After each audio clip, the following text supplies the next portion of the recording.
नमस्ते भाइयों, मैं अनुराग आप सभी से बिहार के गौरवशाली इतिहास के एक भाग नालंदा विश्वविद्यालय के बारे में बात करने जा रहा हूं, जिसे कैसे धराशायी किया गया और क्यों धराशायी किया गया और किसने धराशायी किया। तो चलिए इसे शुरू करते हैं। कहा जाता है कि प्राचीन काल बीतने के बाद मध्यकाल अपना 4 दशक बिता चुका था। उसी समय मध्य एशिया से आए बख्तियार खिलजी ने नालंदा विश्वविद्यालय को धराशायी कर दिया। कहा जाता है कि वह बिहार आते आते बीमार हो चुका था। बीमार होने के बाद उसके चिकित्सक उसे ठीक न कर पाए। ठीक न कर पाने के कारण उसे दूसरे चिकित्सक की आवश्यकता थी, तो उसे आचार्य राहुल के बारे में पता चला, जो कि उस समय नालंदा विश्वविद्यालय के कुलपति थे और काफ़ी अच्छे चिकित्सक थे।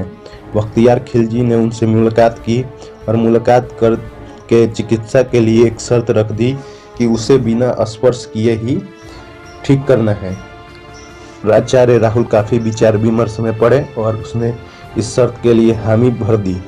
उसके बाद आचार्य राहुल ने बख्तियार खिलजी को एक कुरान की किताब पढ़ने के लिए दिया। बख्तियार खिलजी काफ़ी आश्चर्यचकित हुआ कि चिकित्सा के लिए उसे कुरान की किताब क्यों दी जा रही है, लेकिन बख्तियार खिलजी ने कुरान की किताब को लिया और कुछ दिनों तक पढ़ा।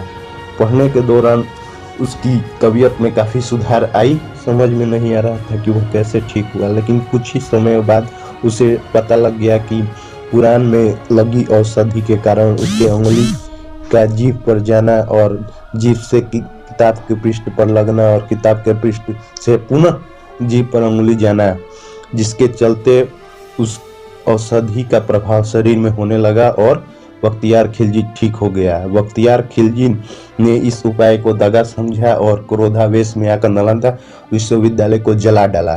नालंदा विश्वविद्यालय को जलाने पर उसका पुस्तकालय 6 महीने तक करीब जलता गया।